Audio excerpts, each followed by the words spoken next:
Ok. Alors voilà, comme je disais d'abord, je voudrais remercier quand même Mélissa parce que, bon, franchement, d'avoir fait tic-tac. Tu vois, parfois les trucs les plus spontanés, c'est les plus réussis.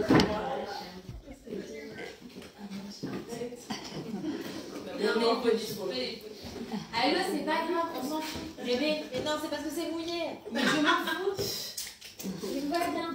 Elle me dit, arrête, c'est pire.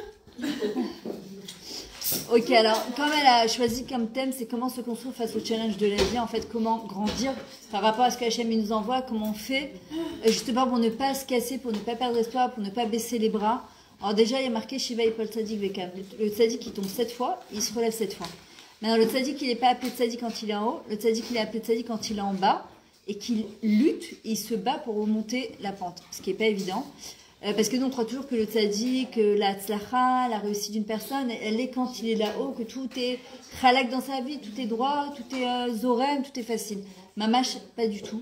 Akadosh Baruch Hu, lui, ce que regarde, c'est le processus d'une personne, c'est pas le résultat. Le résultat, il n'est pas du tout entre nos mains. Et heureusement pour nous, au prochain, le résultat, c'est Akadosh Baruch Hu qui le gère. Maintenant, par rapport à ce qu'on est en train de dire actuellement, justement, on a vu souvent dans l'histoire du Ham Israël qu'après des gros mashberim, ce qu'on appelle un mashber, ce qu'on est en train de vivre, en fait, on a été complètement cassé, d'accord.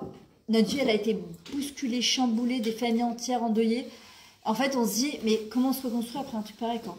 Alors, on l'a vu après la Shoah, d'accord, après l'Égypte, après l'Inquisition espagnole, après toutes ces grosses choses de la vie. Dans l'histoire du Ham Israël qui revient en fin de compte sur elle-même tout le temps, il y a eu des très grandes choses qui sont sorties de là-bas. En hébreu, un mashber, quand on dit qu'une femme est en train d'accoucher, qu'est-ce qu'on dit? Yoledet ala mashber. C'est quoi? Elle est complètement, elle est bémashber, elle est en crise en fait. Et en fait, c'est les mêmes lettres que, crise de, faut qu'il sorte quoi le bébé. Et le mashber, c'est les mêmes lettres que mevaser.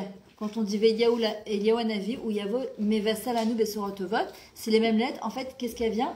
Nous annoncer une bonne nouvelle. D'accord? Après un mashber, il y a toujours une bonne nouvelle qui s'en sort. D'accord? Et malheureusement, qu'on le veuille ou pas, d'accord, l'être humain il est comme ça, c'est que quand il s'endort un petit peu dans sa shigra, sa routine de vie, parfois Kadosh Baruch Hu, il nous envoie une tonne de signaux comme ça, et on fait semblant qu'ils ne sont pas là. Parfois, ça a été des gens qui ont eu ce qu'on appelle Chas Shalom, qui ont été très très malades, et qui ont vu et qu'ils étaient dans un rythme de vie de fou, de folie. C'était une manière de fuir quelque chose. C'était même pas une manière de se développer, c'était juste une manière de fuir quelque chose. Et le corps, il envoyait des signaux, et une espèce de fatigue, et on fait semblant de rien, et on continue comme s'il n'y avait rien du tout, jusqu'au jour où, il y a ce qu'on appelle une chrysème à arachot, c'est-à-dire on craque, on n'en peut plus. Il y a plein de femmes qui m'ont dit pendant le corona que ça a été un renouveau pour elles, parce qu'elles étaient dans des boulots qu'elles détestaient, et que tu te dis, j'ai pas le choix, t'en peux plus de ce boulot, t'as pas envie d'aller travailler le matin, tu te lèves, c'est une tannée pour toi, mais tu te dis, qu'est-ce que tu veux que je fasse? Et en vrai, ça a remis un peu les compteurs à zéro. Et parfois, Kadosh Baruch Hu, c'est ce qu'il veut faire, c'est remettre un peu les compteurs à zéro. Parfois, c'est notre nefesh qui en demande. Parfois, c'est notre neshama qui en demande. Et on lui dit, tais-toi, toi, laisse-moi tranquille, fous-moi la paix, c'est pas le moment. Malheureusement, on l'a bien vu, c'est que les gens, quand est-ce qu'ils se réveillent?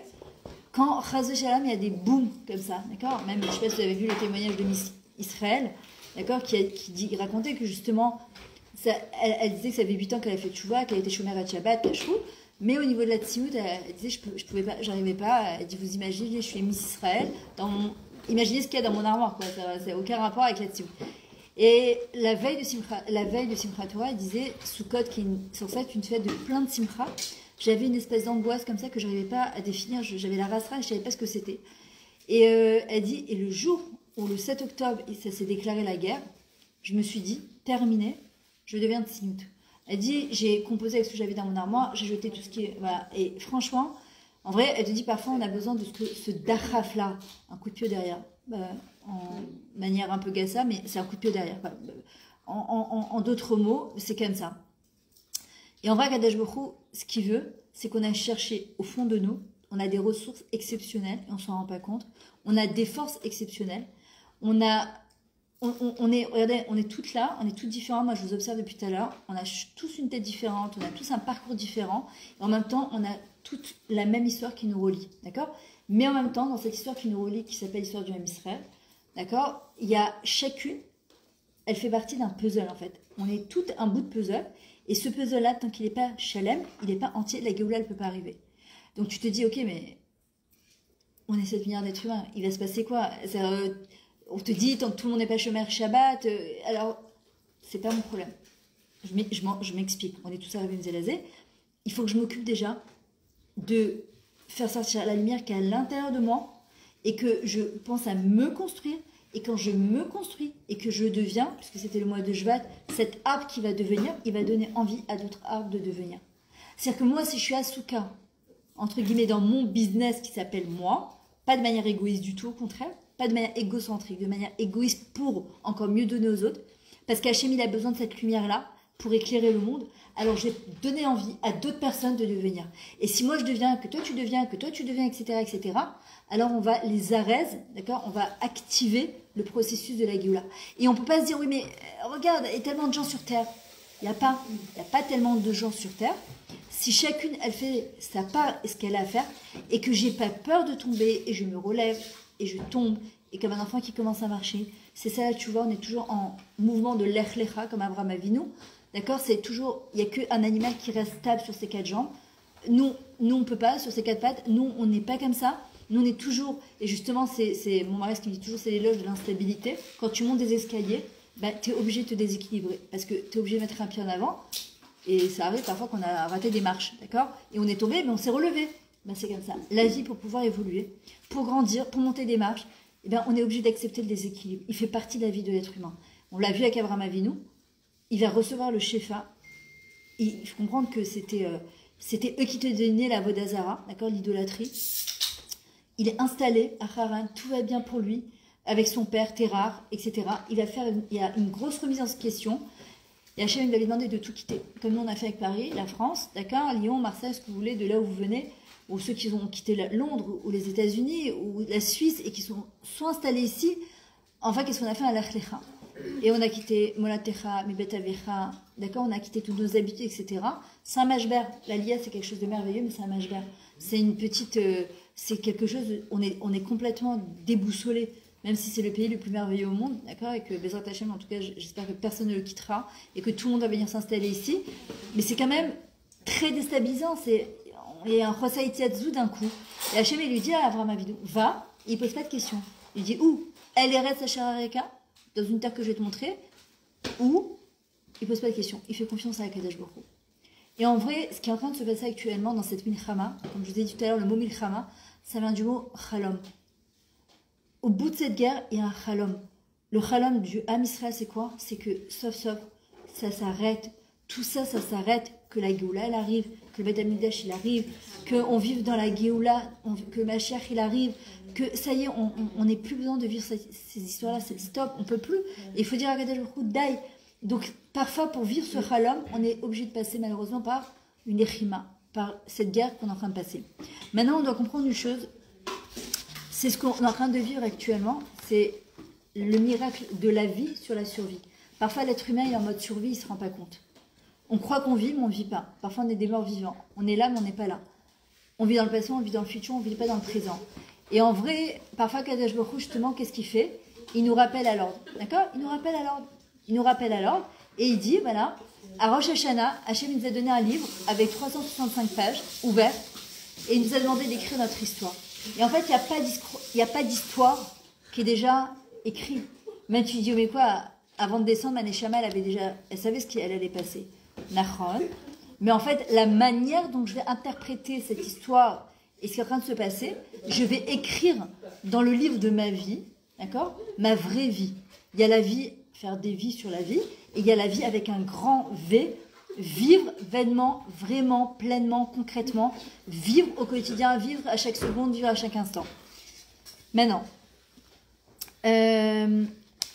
comment on peut, dans ces états-là, d'accord, comment on peut se réinventer? Comment, dans ce qui est en train de se passer, on se demande, et une fois que la guerre elle va s'arrêter, j'espère très rapidement, qu'est-ce qui va se passer après? Comment on crée quelque chose de nouveau? Alors, il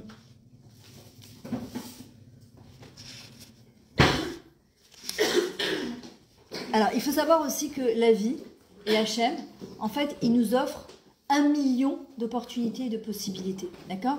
Et pour pouvoir recevoir ces choses-là, pour pouvoir accueillir la vraie vie, d'accord? Il faut être en mode lâcher prise. Moi, par exemple, je fais la préparation à l'accouchement, pas douleur du tout, mais spirituelle. C'est-à-dire que quand une femme elle est au moment de la contraction, très souvent, elle a peur que l'autre contraction, elle arrive. Donc, qu'est-ce qu'elle fait? Elle se contracte sur la contraction. Et quand tu te contractes sur la contraction, ça fait encore plus mal. Et qu'est-ce qu'on dit? Bah justement, au moment de la contraction, non, c'est facile à dire, c'est moins facile à faire, c'est lâche prise. Au contraire, vis là, parce que qu'est-ce que tu es en train de vivre? Bah, le bébé il va sortir. Le bébé, tu vas avoir une matana au bout du compte. Donc, il faut que tu lâches prise. Parce que de toutes les manières, la contraction, elle est là. Et c'est elle qui est en train de te faire avancer le processus de l'accouchement pour te donner la vie. Et en vrai, parfois, dans notre vie à nous, on est en contraction et on n'est pas du tout en expansion. Alors, parfois, on est en contraction dans notre couple, dans le créneau de nos enfants, dans notre parnassa. On a un mal-être, on n'est pas du tout en expansion de la vie. Or, pourquoi on est venu sur Terre? Pourquoi on dit j'aimerais bien... je suis partie dans un endroit, c'était un goût de paradis, d'accord? C'est quoi? Pourquoi on cherche un goût de paradis? Tout ça sort sous le cadre de goût de paradis. Le Gan Eden. Mais Kedem, Adam et Chava, avant la faute, ils étaient dans le paradis. Et la Neshama, elle recherche toujours ce goût de paradis. Alors les gens, ils pensent que le goût de paradis, c'est une chaise longue avec un Coca-Cola glacé au bord de la mer. D'accord? Bon, ça fait un peu partie. Hein. Ah, voilà, sur l'île déserte. Le sheket, et j'entends plus ni et on les entend jusqu'à 120 ans. Et ce goût de paradis, en fait, il remonte à la faute avant d'Adam et Chava. Et en fait, ce goût de paradis, les gens ils disent ah bah de toute façon j'ai tellement galéré ici que c'est sûr que le paradis m'attend là-haut. Hachem il dit pas du tout. Ici, en bas, sur terre, je veux que tu sois heureuse. Alors tu dis parfois mais d'accord, t'as vu la vie que j'ai, mais parfois je vous le dis. D'ailleurs c'est pour ça que j'ai écrit un livre avec mon parcours. J'étais quelqu'un qui disait toujours j'ai pas de mazal. Je galère, je déteste ma vie, j'aimais pas où j'habitais, j'ai pas de mazal. Bah, c'était mon discours. Interne, externe. Mais qu'est-ce qui se passe quand tu dis ça en permanence? Et tu te dis, je comprends pas, Hachem, moi je prie, tu m'envoies rien. Hachem me dit, mais moi j'ai plein de choses à t'envoyer. Mais ton cli, il est plein que de négativité. C'est-à-dire, tu vois pas le top. Et non, je voyais pas le top. J'étais pessimiste, j'étais chum tout le temps. Donc forcément, Hachem il te dit, bah je vais bien te donner, mais at chosemed at shefa. C'est pas Hachem qui bloque le shefa, c'est moi qui le bloque. Parce que quand je suis en train, toujours dans la négativité, en train de dire « j'ai pas de mazal, j'aime pas ma vie », qu'est-ce qui va se passer? Bah, je crée une réalité, bah, j'ai pas de mazal, ma vie elle est horrible, et plus tu dis ta vie elle est horrible, et plus tu attires des choses dans ta vie qui vont la dire, qui vont justifier ce que tu es en train de dire. Mais quand tu commences à sourire, et que tu n'as pas envie de sourire, mais tu te forces quand même à sourire, ma chérie te donnera de quoi sourire. Et en vrai, même dans le Mashber, c'est ce qu'il dit David Ameller, il dit... Kol mashberecha vegalim avro alay. David Ameller, il dit tout ce qu'un homme il peut vivre sur terre, les joies, les peines, la peur de la mort, les maladies, les galères. David Ameller dit tout ça, je l'ai vécu. Avro alay. En même temps, tu peux le traduire. Ils sont passés sur moi. C'est-à-dire, j'ai vécu ça pour vous, et c'est pour ça que tu te dis comment, avec ce qu'il a vécu, David, il a appelé son livre. Il aurait pu appeler ça Les malheurs de David, comme les malheurs de Sophie. Je ne sais pas si tu as rappelé ce livre-là. D'accord? Il a appelé comment? Teilim, Teila la Hachem. Tu te dis, c'est inhumain. Avec tout ce qu'il a passé d'appeler son livre, Teila la Hachem, le louange pour Hachem. Pourquoi? Parce qu'il a su, en fait, de chaque mashber, grandir et faire sortir quelque chose de positif. En fait, on doit, chaque fois qu'il nous arrive quelque chose, d'accord, un petit peu dur, moyennement dur ou très dur, c'est comme dans le couple. Parce que j'explique à mes calottes. Quand tu vas avoir il y a parfois des mashberim dans le couple, c'est comme ça, il y a des hauts, il y a des bas. Et des fois, c'est des ch'touillettes, il y a des fois des choses plus importantes. Mais le yin, c'est pas de faire moutsi moutsa, et on va se faire un câlin, on va se faire un cadeau, et puis voilà, c'est bon. Non. On tire une tovana de ça, sinon ça reviendra. Qu'est-ce que j'apprends de ça? Comment on en est arrivé là? Pourquoi on a eu ce mashber dans le couple? Qu'est-ce qui s'est passé? On est rentré dans une routine, on a oublié qu'il fallait se draguer à un moment, et il fallait qu'on retrouve ce truc de avant le mariage, on est rentré dans une espèce de qu'est-ce qui s'est passé? D'accord? C'est pas tout se dire, bon, excuse-moi, je suis désolée, tout ça. D'ailleurs, la tchouva, c'est pareil. Quand on fait tchouva, c'est quoi? La tchouva, c'est je prends conscience que je me suis trompée, je demande pardon à Hachem et je prends sur moi de ne pas réciter. Mais pour prendre sur moi, c'est qu'il faut que je comprenne quelque chose qui s'est passé. Et en vrai, c'est ce que nous dit David Ameller. Il dit, et quand tu arrives à ça, David Ameller, sa force. D'ailleurs, j'avais fait un atelier qui s'appelle Comment gérer ses émotions à travers les télim de David Ameller. C'est magnifique, ça dure 4 heures. C'est un truc qui t'explique, en fait, nous, on ne nous a pas appris ni à exprimer nos émotions, ni à les ressentir. D'accord. Ne pleure pas, t'es pas un bébé. Donc on n'ose pas pleurer. Parfois t'as la moue, tu sais qu'il y en a qui ont envie de pleurer, mais tu n'oses pas parce que ça fait... c'est pas de pleurer, ça fait... allez, on n'a pas le temps de jouer. La vie, c'est un combat. La vie, c'est un champ de bataille. Enfin, des trucs bizarres. On nous a pas appris que les régachotes, les émotions, c'est une boussole de vie. Heureusement qu'on ressent. Parce qu'une personne qui ne ressent pas dans le négatif, elle ne ressent pas aussi dans le positif. Il y a des gens qui fuient leurs émotions. Or, le régache, l'émotion, c'est la même lettre que Gesher. C'est un pont. Ça me relie à moi-même, ça me relie à Hachem, ça me relie à la vie. Quelqu'un qui ne ressent pas, il y a Geresh, c'est les mêmes lettres. Il y a la coupure, le divorce, le nitouk total. Or, David Ameller, il nous apprend à exprimer d'abord nos régachot. Il parle, j'ai peur, mon fils il me poursuit, on veut me tuer, et il finit toujours. C'était élim par quoi? Alléluia. Quand une personne exprime ses émotions à Hachem, et elle en fait Hachem son meilleur ami, c'est pour ça que j'ai appelé mon livre comme ça, je lui ai dit pour toi Hachem mon meilleur ami. C'est-à-dire que dans mon parcours de vie, ce qui m'a le plus aidé, c'est vraiment, j'ai fait Hachem mon meilleur ami, d'accord? Tout, quand j'étais en colère, quand j'étais joyeuse, quand j'avais de la peine, je lui parlais, et je lui parlais, je continue à lui parler, que je sois en voiture, quand je suis dans un supermarché, quand je dois prendre une décision, est-ce que je maintiens le coup ou je maintiens pas le coup, je dis t'es ma meilleure secrétaire, gère, je sais pas ce qui est bien de faire, oui, non, non, oui. Quand tu rentres Hachem dans ta vie, alors tu peux toujours terminer par un Alléluia.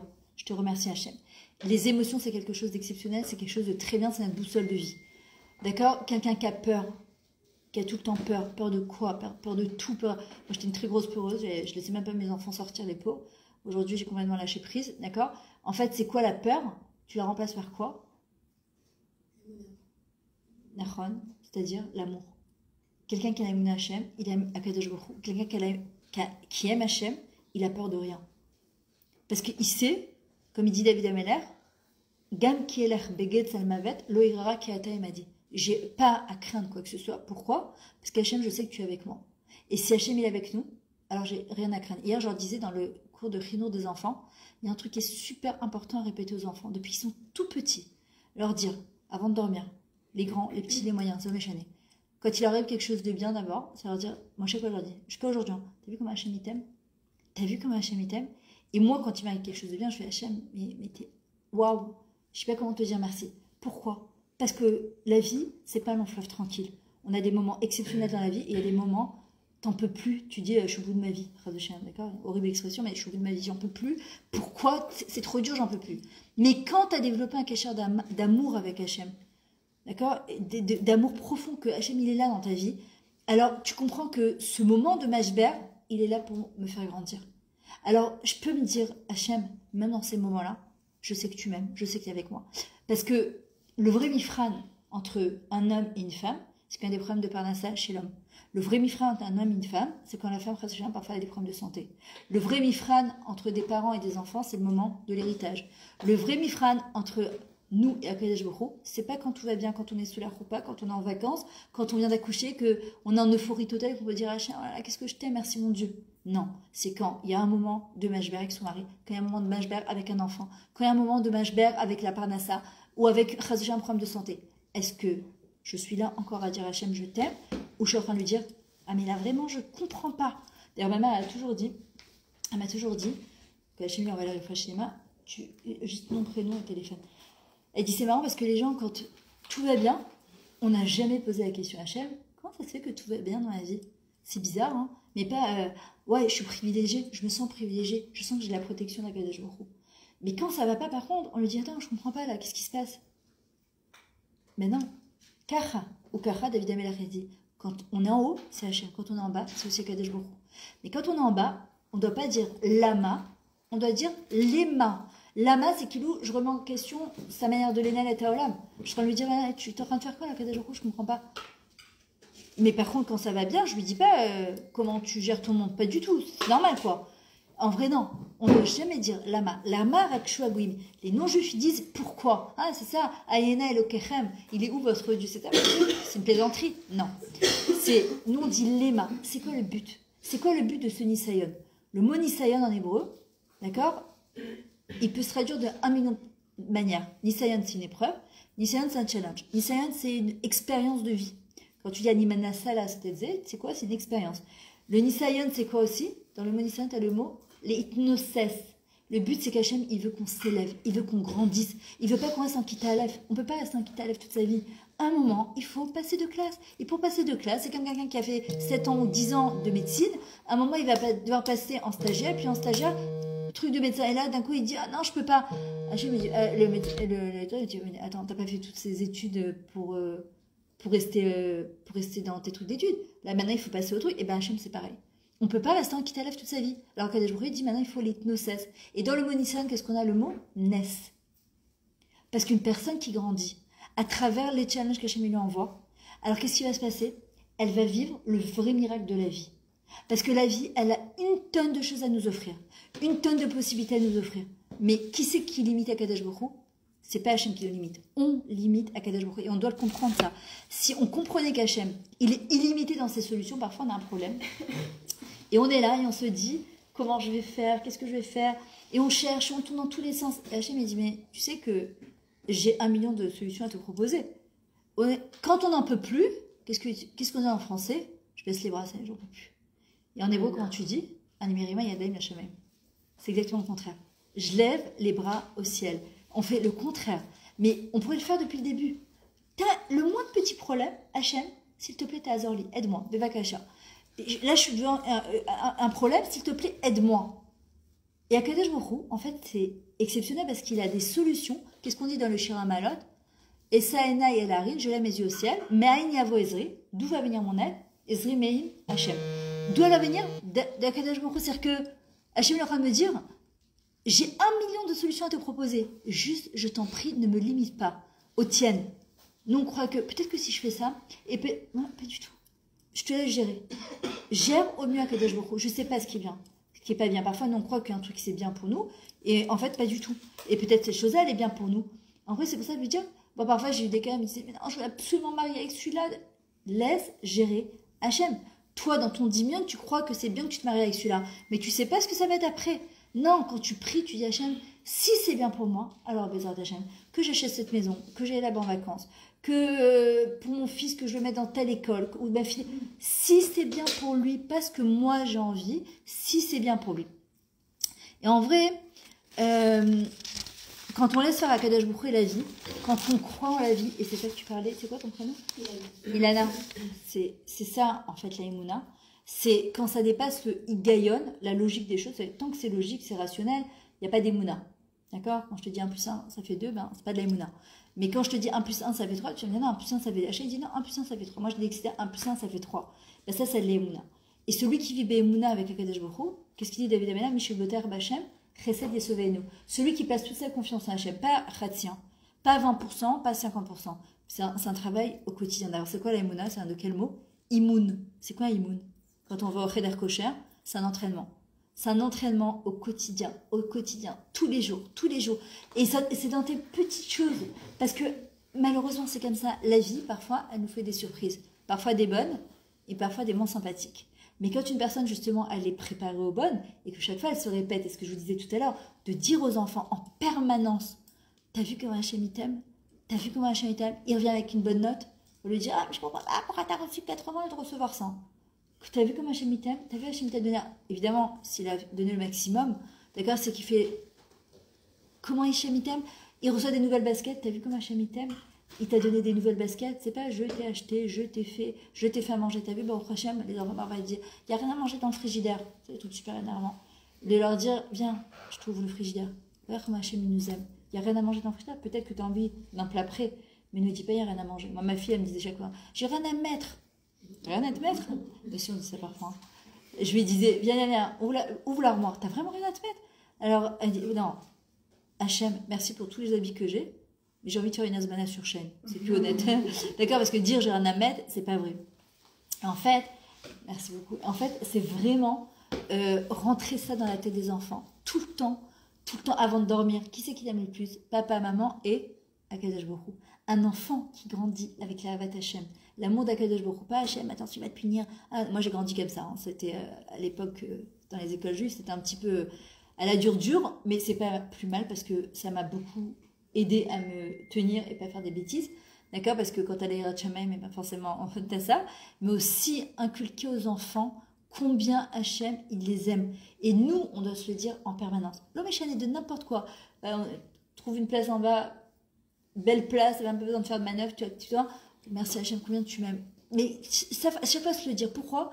Parce que quand il y a un mashber, et que je suis persuadée qu'Akadosh Baruch Hu il m'aime, parce qu'à force de me le répéter, j'ai plus de doute qu'Hachem il m'aime, que quand il y a un mashber, comprendre que Hachem, je sais pas, je viens pas remettre en question tes comptes, c'est tes comptes à toi, Nistarot, Hachem. Il y a des choses qui nous dépassent complètement, je les comprends pas du tout.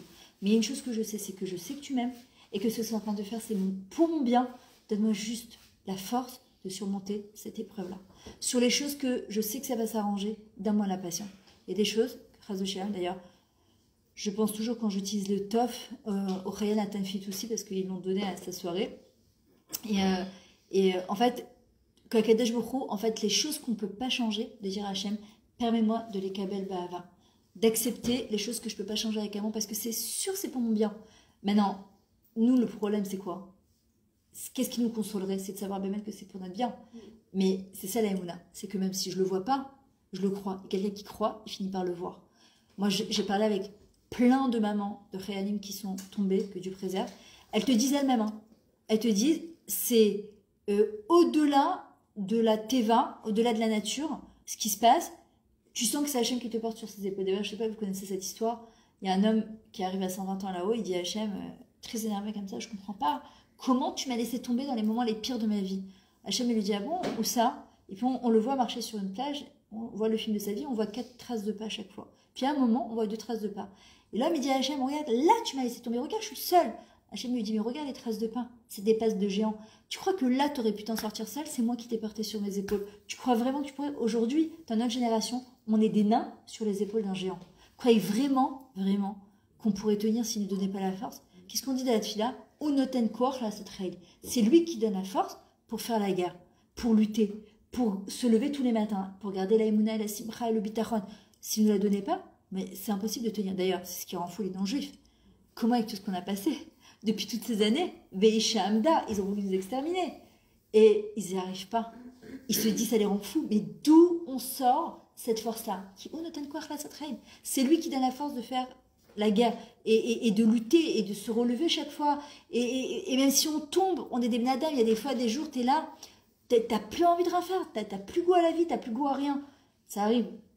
Mais le lendemain, on doit se dire, bon, ok, ça c'était hier, aujourd'hui c'est Yom Chadash. Qu'est-ce qui a marqué dans la tefila? Kol Yom, Hachem, Betuvo, Mechadash, Ba'aseh, Bereshit.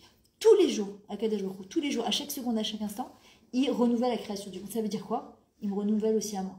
Il renouvelle ma manière de faire, de penser, etc. Parce que si demain, il est comme aujourd'hui, alors pourquoi se lever encore aujourd'hui?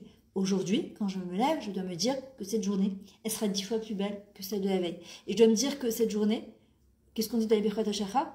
Baruch Hanotan la Yaef Koar. C'est pas la Ayef, c'est pas celui qui est fatigué, c'est celui qui lutte pour pouvoir garder la force et l'espoir et la simcha.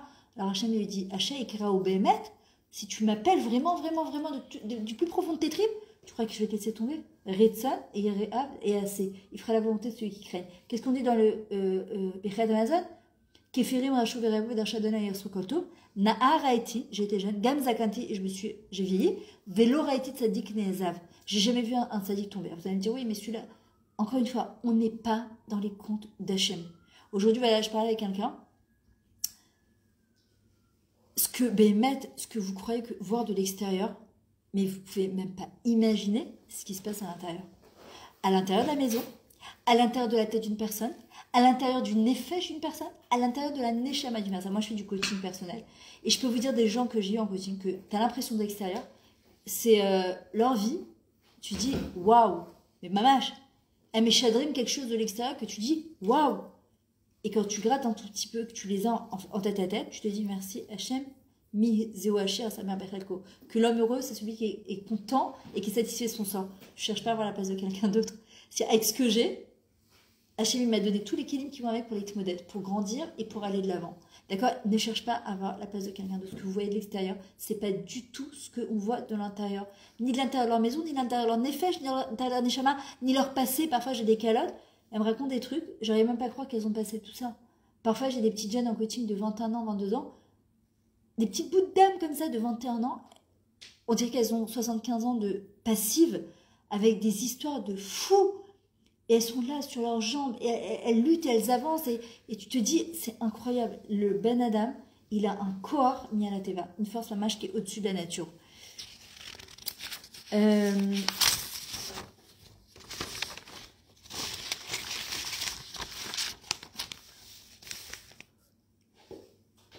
Maintenant, je ne sais pas si vous vous rappelez de l'histoire du petit poussé, d'accord, avec les petits cailloux blancs, d'accord. En fait, notre histoire, elle est composée de plein d'histoires, de nos nissionotes, d'accord, de nos challenges de vie.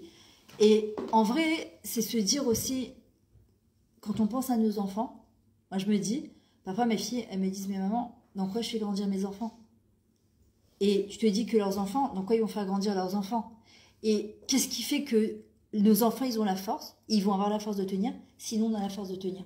C'est-à-dire que si malgré tout ça, on reste accroché à Kadosh Baruch Hu, comme on dit, la Torah, c'est comme un arbre de vie. Celui qui s'y accroche, d'accord, il sera toujours heureux. Pourquoi? Je ne sais pas si ils ont fait une recherche, et il y a eu un endroit où ils avaient planté des arbres, et des arbres où il leur donnait à boire tout le temps, il les... exactement, il les bichonnait, etc. Et des arbres, à l'époque, qui étaient complètement jetés comme ça, qui poussaient de par eux-mêmes. Et à un moment, il y a eu des intempéries qui ont déraciné les arbres qui ont été bichonnés. Et les arbres qui n'ont pas été bichonnés, ils sont restés, ils n'ont pas bougé. Et en fait, les chokrim, les chercheurs, ils ont essayé de comprendre d'où ça venait. En fait, d'où ça vient? Quand une personne, justement, elle n'a pas été gâtée par la vie au début, qu'elle n'a pas grandi à la petite cuillère en or dans la bouche, elle est obligée d'aller chercher à l'intérieur de ses ressources, ses forces. Donc on l'apprend de Yosef Hatzadik. Au fond du puits, il y a les plus grandes ressources. À l'intérieur d'un puits, il y a de l'eau. Et s'il n'y a pas d'eau, il y a quoi? Nachashim vakravim, des serpents et des scorpions. Les doutes, les peurs, les angoisses, les pourquoi cette vie, pourquoi ce truc-là, c'est ça. C'est des phrases qui mènent nulle part. Moi, d'expérience, je vous le dis, ça mène nulle part de se poser, c'est qu'est-ce que je fais avec ça? Comment je grandis avec ça? Comment je me construis de ça? Qu'est-ce que je peux faire? Qu'est-ce que je suis capable de faire maintenant? Hachem ne demande pas de monter 10 000 madrigotes. Ce que je dis, parfois ils me disent je vais me foutre la tête. Je dis mollo, doucement. On y va doucement. Avec tes capacités, qu'est-ce que tu es capable de faire maintenant? Qu'est-ce que tu peux l'écrire un peu de toi-même pour Akadosh Baruch Hu maintenant? Ne dis pas, et puis les tarifs va te dire quoi toute la vie. Non, maintenant, qu'est-ce que tu peux faire? Qu'est-ce que tu es capable de faire? Par exemple, moi je me rappelle quand j'ai commencé à travailler sur ma simcha, au début je me disais à partir de maintenant je vais être bessimcha tout le temps, mais c'était pire. J'étais michonne et je grognais, et je me dis mais c'est pas possible. À la fin je me suis dit non, on va faire comme le Shmirat Halashon par laps de temps. Le matin le plus dur c'était 7h, 7h30 l'heure des enfants. Je marchais à la maison comme ça. Allez mettre vos chaussures, vite la salle arrive. Qu'est-ce que tu fais dans ton pain? Maintenant tu as envie de et tu te tiens, et tu tiens une demi-heure, et puis après tu rajoutes encore une demi-heure quelques mois après, puis encore une demi-heure, et puis en fait c'est un immoun. C'est comme du sport, et puis tu changes, et tu changes, et tu changes encore, et tu changes encore, évidemment, toujours avec la tefila, et tu demandes à Kadosh Baruch Hu qui t'aide, et Hachem il t'aide, d'accord? Et encore une fois, Hachem, il n'attend pas le résultat de notre part. Ce qu'il veut voir, c'est le processus. Le résultat, il est entre les mains d'Akadosh Baruch Hu, et c'est un cadeau qu'Hachem nous a fait. Ce qu'il veut voir, c'est, oui, que parfois on est en bas, et comment on va se relever. Et quand on se relève jamais tout seul. Il faut arriver à comprendre une chose. Quand on vit une épreuve, on ne la vit pas pour nous. On la vit pour l'âme Israël. Et quand une personne a la force de se relever, c'est parce qu'il y a un autre juif dans le monde qui a vécu la même épreuve que nous et qui a eu la force de se relever. Et comme on est tous un collier de perles, on est tous garants les uns des autres, Arevim Zelazé, je ne sais pas qui est-ce qui est devant moi et derrière moi. Mais si moi j'ai eu la force de me relever maintenant, c'est parce qu'il y a quelqu'un d'autre qui a fait ce travail de l'intérieur et qui m'a donné la force de me relever. Et moi, ça m'a toujours aidé de me dire que je ne vis pas un Israël pour moi, mais que je le vis. Parce que quand je vais grandir de ça, et que je vais arriver à une tovana de ça, alors je vais donner la force à un autre Yehudi de se relever. Parce que je peux me dire, je suis chez moi tranquille, pas besoin de donner des cours tous les soirs de sortir. Moi je fais ma petite avodat Hachem, ça je suis tranquille, moi je suis quitte par rapport à Hachem. Non. Et je sais que quand je suis en train de passer un Nisayon, je me dis, qu'est-ce que je dois apprendre de ça?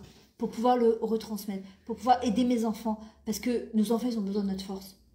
On est leur pilier. La femme, c'est une akeret bait, c'est aïkar shalabait. C'est l'essentiel, c'est le yesod de la maison. Waouh, nous en manque un? Ah ouais, ok. dans 5 minutes et je vais aller vous laisser dormir. C'est vrai qu'on a commencé un peu plus tard.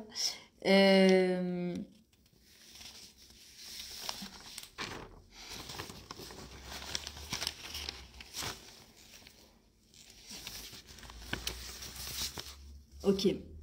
On se pose parfois la question, est-ce qu'il y a quelqu'un là-haut? Est-ce que Hachem, il existe vraiment? Moi, je me rappelle quand j'étais petite, j'avais peut-être 7-8 ans, parfois dans mon lit, j'ai toujours été dans la Torah, j'ai grandi dans l'école juive, dans une famille religieuse. Et parfois, je me suis posé la question, je me dis, peut-être c'est du blablabla tout ça.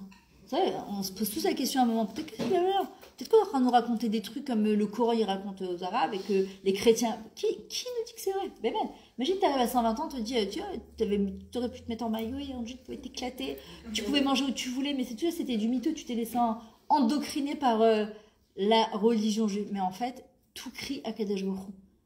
C'est-à-dire, celui qui le cherche vraiment, tu peux pas ne pas le voir. Il y a eu des moments aussi dans ma vie où je me suis dit, ça y est, je lâche tout, j'en ai ras-le-bol. Tout. Après, je me dis, ok, super. Et tu fais 10 pas en arrière, tu vas devoir en faire 200 en avant. Et après, tu vas te retrouver seul au monde. Et qu'est-ce que tu vas faire? Justement, c'est dans ces moments-là que notre vrai test, notre vraie preuve d'amour envers Hachem, c'est dans ces moments-là. Encore une fois, comment on y arrive? En exprimant Hachem. Hachem, je suis en train de craquer, j'en peux plus. C'est trop dur.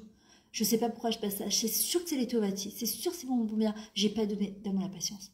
Donne-moi la force. J'en peux plus, j'y arrive pas. C'est trop difficile pour moi. Aide-moi, s'il te plaît. Faut lui parler comme à notre meilleur ami. Comme tu raconteras à ta mère ou à ton père ou à ta meilleure amie. Tu lui exprimerais ça. C'est ce qu'on doit exprimer à Kadosh Baruch Hu. En vrai, le problème, c'est quoi? C'est que dans ces moments-là, on a l'impression qu'Hachem nous a tourné le dos. Hachem, il ne tourne jamais le dos. On lui tourne le dos. Hachem ne nous a jamais lâché la main. On lui lâche la main. On croit qu'on peut se débrouiller toute seule. Et puis d'un coup, oh, mais t'es où? Non, non. Hachem, il nous aime encore plus dans ces moments-là. Il faut savoir que quand un juif, il verse une larme, on dit qu'Hachem, il verse des milliers de larmes. Parce qu'Hachem, il n'a pas envie de nous punir. Hachem, il n'a pas envie de nous mettre dans des situations comme ça. Malheureusement, parfois. En brera, comme un parent qui punit son enfant parce que il est venu et à moi, il dit, je suis obligé de te mettre tes limites. Les tovatras, c'est pour ton bien à toi. L'enfant, qu'est-ce qu'il fait? Il se rebelle en général. Ouais, mais je veux pas, et mes copains, et mes copines, et pourquoi c'est toujours moi, etc. Mais quand toi, tu sais que c'est les tovats de l'enfant, tu vas pas le laisser sortir parce que tu sais que c'est le tovato. Ben, Kadosh Baruch Hu, c'est pareil.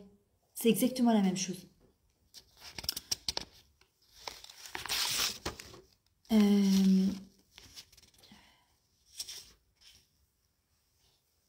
Voilà, je terminerai avec ça parce qu'en vrai, il y a encore un milliard de trucs à dire, mais bon, il est très très tard. En vrai, quelque part, quand on dit à Kadosh Baruch Hu, ouais, je comprends pas, en vrai, je suis en train de lui dire, tu te plantes là dans ta manière de Léna et ta Olam. Il y a quelque chose qui va pas. Ça aurait pas dû être comme ça devrait être comme moi j'ai envie que ce soit. Et en vrai, pas du tout. D'ailleurs, le 7 octobre, je pense qu'on l'a bien compris. Il tire les ficelles de là-haut. On a beau dire c'est un complot, c'est pas un complot. Il était où de ça, il était au bibi, est-ce que c'était prémédité? On cherche des explications pour se consoler. Tachles, c'est lui qui a décidé de ça. Pourquoi? J'en sais rien. Évidemment qu'il y a la main des hommes dedans, ça sent, c'est ma sphère, ça pue même, j'ai envie de vous dire. Mais nous, on doit se poser la question, maintenant, Hachem, qu'est-ce que tu veux?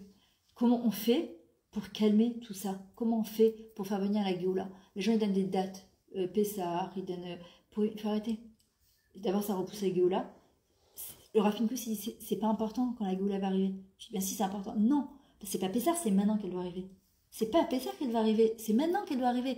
Pessah, ça veut dire que je suis passée jusqu'à Pessah. Ça veut dire que je peux attendre que les otages, ils sortent pas de là jusqu'à Pessah. C'est-à-dire que je peux attendre qu'il y a des réels qui vont tomber encore tous les jours. Mais pas du tout. Nous, on doit dire à Hachem maintenant. M'en fous de Pessah. Pessah, si ça arrive, c'est pas arrivé jusqu'à Pessah. Bezrat Hachem, Alva, c'est une période propice. Mais qu'est-ce que je fais pour la faire venir? C'est pas important quand ça va venir. C'est qu'est-ce que je fais dans mon quotidien tous les jours pour faire venir cette Géoula. Et c'est cette question que je vais me poser quand une personne, elle se dépasse et elle se surpasse et qu'elle est en bas, Shiva Paul Tzadik Vekam, et je me relève, et je dis à Kadosh Baruch Hu, tu sais quoi, c'est pour toi que je me relève, pour faire Bamash, les galotes et ta malchut Shamaim, parce que c'est ce qu'on doit faire, vivre Bekidush Hashem, quand on garde son sourire et quand on garde sa émouna, on dit qu'il n'y a pas de salaire qui peut être donné sur terre tellement c'est énorme de faire ça. Je t'amène une petite histoire. Un jour, ma fille, au prochain, elle est mariée aujourd'hui, mais quand elle avait 14-15 ans, grosse crise d'ado, comme beaucoup, et c'est très, très sain d'ailleurs qu'un enfant il passe sa crise d'adolescence. Et je me rappelle, on passait à côté du Merkaz Apon. À l'époque, j'habitais à Bétar, en coucher de Sion. Et ça faisait très longtemps que je n'étais pas allée du Merkaz à Pahamon, King George Yafo, à Yerushalayim. Et il y avait toujours une dame là-bas à qui je donnais toujours la tzedaka. Ça fait des années. Et chaque fois on papotait, etc. Et juste avant, donc, je vois cette femme-là. Ma fille, elle vient, me dit, maman, qui me dit que Dieu existe? C'est la question, tu te sens mal. et je la regarde et je lui dis, chérie, écoute, c'est une très très bonne question. Laura Finko s'est dit, il faut toujours répondre aux enfants. C'est une très bonne question. Si tu sais pas quoi répondre, dis-lui, laisse-moi réfléchir. Mais c'est dur d'expliquer l'aïmouna. Ça se vit l'aïmouna. C'est dur d'expliquer avec des mots. Et là, à ce moment-là, je dis à Hachem, je t'en supplie, qu'est-ce que je lui dis? Qu'est-ce que je lui dis pour pas la convaincre? Et Hachem m'a fait un truc, mais tellement incroyable. Et je lui dis, écoute, chérie, laisse-moi réfléchir. Je m'approche, je vois la dame, elle me dit, alors, t'étais où? Ça fait au moins 1 an que je t'ai pas vu. Tout. Je lui dis, écoute, le Yatsali de passer par là. Et on parle, on parle, on parle. À la fin, j'ai ma fille, tiens, moi, je donne la tzedaka, moi, je donne la tzedaka. Maintenant, ça fait des années que je la connais. Elle m'a jamais rien donné de ma vie entière. Et là, elle vient, elle me dit, ah bah, tu sais quoi, j'ai un truc pour toi. Elle me dit, c'est ta fille? Je dis, ouais, elle me fait, tiens, donne-le ça aussi. Genre, dans mon sac, je m'appelle ce que c'était. Je dis, ça doit être comme les trucs Brestsev, tu sais, et puis trop verrette, là, très sympathique. Je rentre dans mon sac, je rentre dans le Merkaz à Pahamon, et je me tourne et je vois ma fille en pleurs. Je dis, il se passe quoi? Je ne comprenais pas. Et elle me donne le petit feuillet, maintenant c'est un carré comme ça, plié en 2, plastifié, signé de nulle part. Je ne sais pas qui c'est qui l'a écrit. Je l'ai encore chez moi, je peux vous l'envoyer. Et j'ouvre le truc, et il y a marqué, ma chère fille, je sais que tu te poses la question, est-ce que j'existe dans ce monde? Ah mais je promets. Mais j'en ai pleuré. J'ai encore les chaque fois que je raconte cette histoire, elle dit, je sais que tu poses la question, sache que je suis ton père et que je t'aime et que je serai toujours là pour toi. Ma fille me dit, c'est bon, t'as pas besoin de me répondre. C'était, mais je vous raconte, chaque fois que je raconte cette histoire, je peux l'amener ici et elle peut vous témoigner, c'était tellement fort, tellement puissant, tu sais quoi? J'ai dit, waouh, je savais même pas comment le date la chaîne, tellement c'était, et ma fille me regarde, t'as pas de mots en fait, t'as pas de mots. Et Bémet, celui qui cherche Hachem dans sa vie, vraiment. Achat écrit au Bémet, celui qui dit j'ai cherché, j'ai pas trouvé, Altami. Et la vraie tchouva, c'est ça. La tchouva, c'est pas, nous on croit que la tchouva c'est que extérieur. La tchouva, c'est quand on a des sheelot, yeshli sheela, sha'al et Hachem, ma'atarot memeni. Qu'est-ce que tu veux? Alors t'as une tchouva. Et la vraie tchouva, c'est ça. C'est un retour vers ta neshama. Le chelak eloka mimal, c'est un retour vers toi, c'est un retour vers Hachem. Et ça, je pense que c'est le plus beau cadeau sur terre. Parce que souvent, parfois, Hachem, il nous fait attendre et attendre et attendre. Et hamtana, dans l'attente, tu vois, comme une grossesse, quand un accouchement, yesh matana. Au bout du compte, il y a un très grand cadeau qui nous attend, Bezrat Hachem. Et le grand cadeau, c'est la Géoula. Et Bezrat Hachem, qu'on voit que Mamage des beaux jours. Mélissa, je te souhaite, Bezrat Hachem, dans cette maison, que tu puisses toujours ouvrir comme ça pour des cours de Torah, Beshefa, Bedracha, avec ton mari, avec tes enfants, que tu aies beaucoup de Shalom Bait, que tu gardes toujours ton beau sourire, Bezrat Hachem, ton accueil chaleureux. Vraiment, voilà, que tu puisses toujours la gdish, toute cette mamage, cette matérialité, les man à Kadosh Baruch Hu, de réunir comme ça toutes ces femmes-là chez toi. Je trouve ça magnifique, Bezrat Hachem. Et nous toutes, voilà, qu'on puisse toujours se retrouver dans des beaux moments comme ça. Parce que comme je vous dis, celles qui veulent organiser chez elles, moi je me déplace partout, ça n'a pas de problème. Et celles qui sont intéressées, voilà, j'ai des livres, j'ai le lien, entre autres.